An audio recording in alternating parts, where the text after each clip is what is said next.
As escolas de música no Brasil, elas são importantes? Obviamente que sim.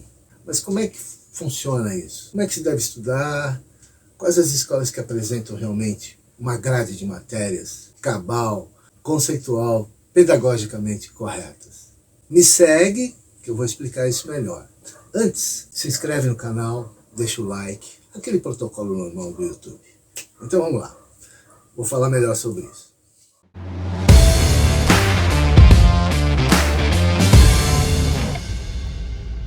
No Brasil, a gente sabe que existem muitas escolas de música, né? Já eu vi números assim, tipo 8.000 escolas de música particulares, claro.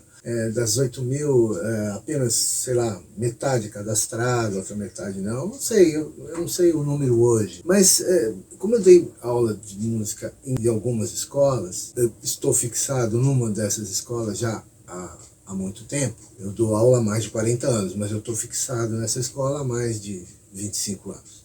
E é uma escola que é uma grande instituição, porque é faculdade, conservatório. Ela trabalha com uma grade de matérias muito interessante, pedagogicamente correta, vamos dizer assim. Mas nem todas trabalham. Aliás, a maioria não trabalha. Porque a maioria trabalha com um padrão. Porque, veja bem, é aí que eu quero explicar melhor por que a maioria não trabalha. Não é simplesmente porque quer. Agora eu vou explicar melhor. Vou entrar nessa questão mais a fundo, porque isso ninguém fala sobre isso. E a gente precisa falar sobre isso, para que as pessoas entendam, principalmente o estudante. É o seguinte, no Brasil, em geral, são 2 aulas só por semana. Uma aula de prática do instrumento e uma aula de teoria. E as outras matérias? Porque tem outras matérias. Nessa instituição que eu dou aula, por exemplo, é uma grade de 5 matérias. O aluno tem que vir mais de uma vez por semana na escola, 2, 3 dias, às vezes 4 dias. Você mantém aluno que vem quase todos os dias, porque para cumprir todas as matérias. Mas só é possível isso numa escola que tem muitos alunos,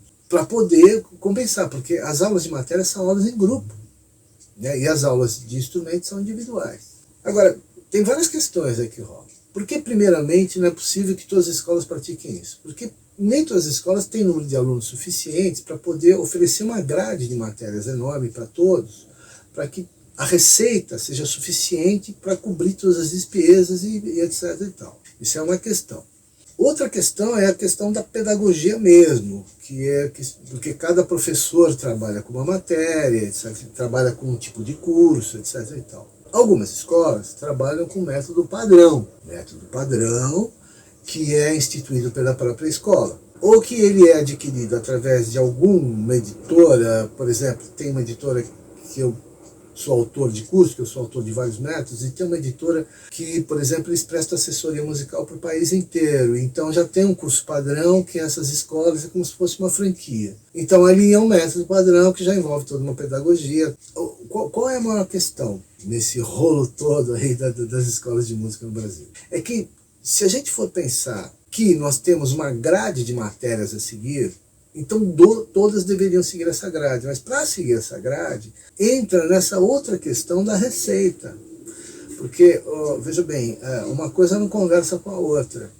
Né? Para ter a grade, para praticar, é preciso que a escola tenha muitos alunos para poder oferecer, conforme eu já falei. Como, por exemplo, nos Estados Unidos, o GIT de Los Angeles, que é um curso de graduação de 1 ano, são 5 horas por dia, e não é faculdade, é graduação normal. 5 horas por dia, 30 horas por semana, era, né, nos anos 80, né? Eu não tenho acompanhado, eu não sei hoje, nos anos 2000 nós estamos aqui em 2023 já, não sei como é que está hoje, não tenho acompanhado. Mas quando eu fundei o primeiro Instituto de Guitarra e Tecnologia em São Paulo, o primeiro em 1987, eu acompanhava para e passo lá o GIT de Los Angeles. Por isso mesmo que me inspirou a fundar o IGT aqui, inclusive em parceria com o falecido meu velho amigo, que já foi antes do combinado, que era o Vander Tafo, do Rádio Táxi, né, da banda Rádio Táxi, que é uma banda que foi famosa nos anos 80 e tal. E naquela época, o GIT de Los Angeles eram 5 horas por dia, né, de aula, 30 horas por semana, uma grade de 8 matérias, se fosse estudar guitarra, por exemplo, né? Porque lá tinha, GIT era guitarra, tinha BIT, baixo e por aí fora, keyboards, né, que era teclado, bateria, drums e tal. Todo o ensino de todos os instrumentos acabou virando a Musician Institute. Então nessa época dos anos 80 já era Musician Institute.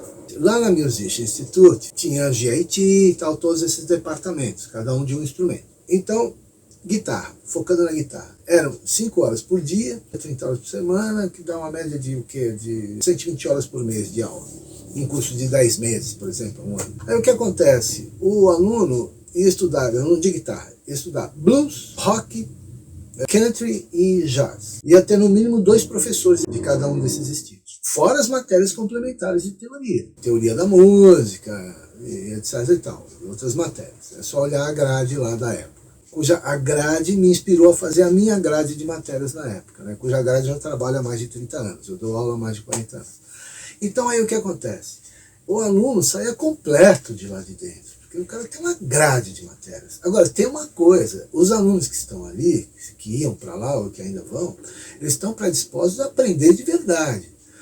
O grande problema no Brasil é que a música é entendida como entretenimento pela maioria das pessoas. Alguns poucos vão para estudar de verdade, se tornarem músicos profissionais, e alguns até se tornam professores. Aí seguem carreira, vai fazer faculdade e tal. Tive vários alunos assim.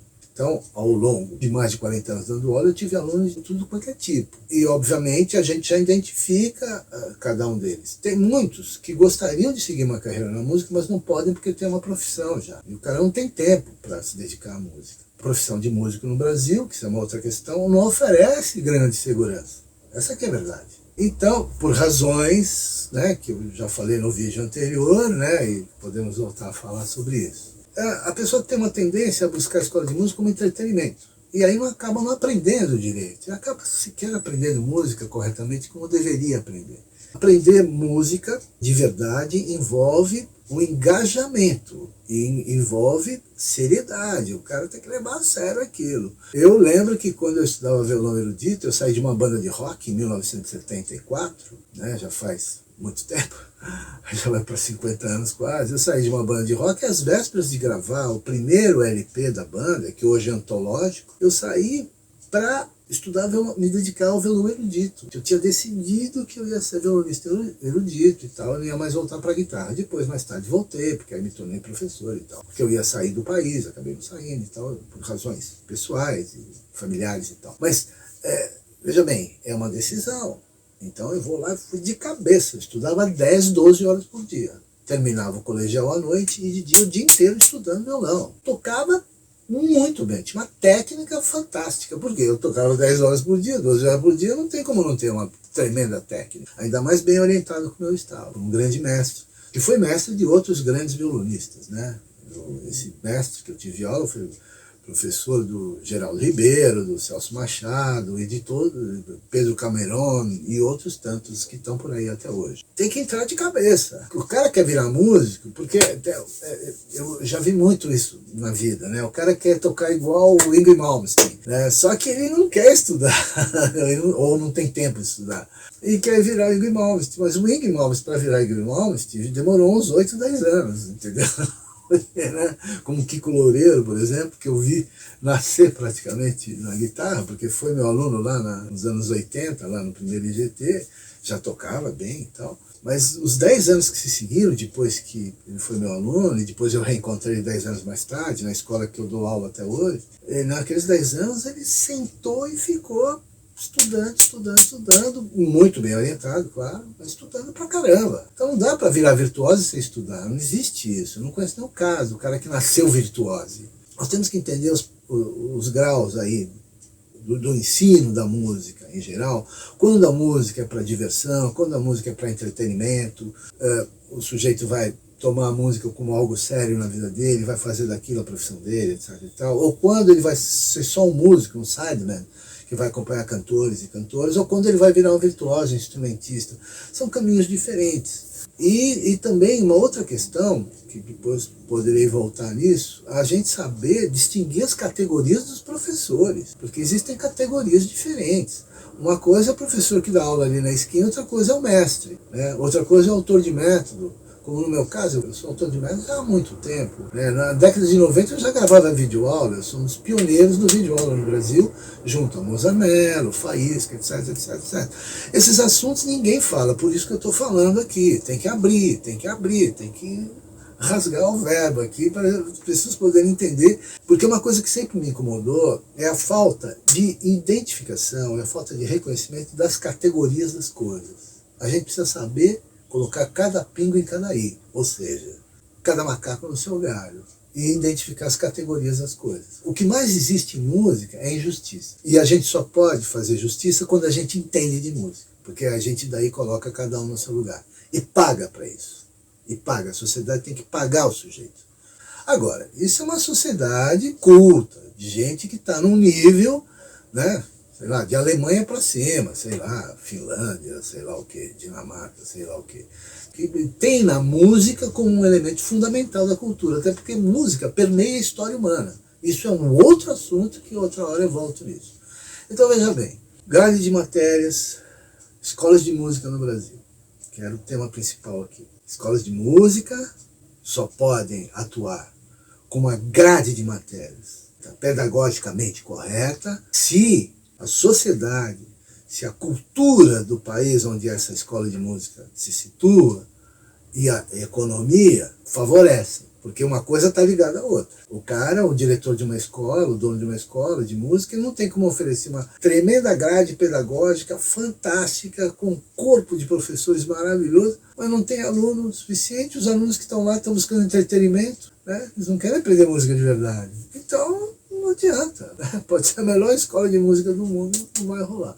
Infelizmente, só tem um caminho: cultura, alfabetização musical, no sentido mesmo de todos entenderem música, todos acessarem a música em geral. Todo mundo deveria estudar um instrumento musical, porque aí ficaria mais fácil nos entendermos, né? Estudar e levar a sério a cultura, a música. E obviamente que muita gente não tem tempo de estudar, não pode se desenvolver, eu sei, mas acessar esse conhecimento, acessar essas informações, acessar e tentar ter um mínimo de cultura para saber identificar quem é quem na música e fazer jus, né? Porque senão fica um plano de injustiça terrível, né? Porque, como eu disse já em outro vídeo, e voltarei a falar em próximos vídeos, a injustiça que se faz com o músico no Brasil, e não é só no Brasil, no mundo inteiro, eu sei, exceto naqueles países onde tem gente culta. Então, você só pode fazer justiça com músico e pagar bem músico se você entende de música. Mas no Brasil, o intelectual, às vezes, é analfabeto em música. Esse é que é o problema. E não entende música como deveria ser entendido. Essa é uma questão antiga, que me pega já há muito tempo. Bom, se inscreve no canal, dá o like, eu volto, vou continuar aqui na polêmica.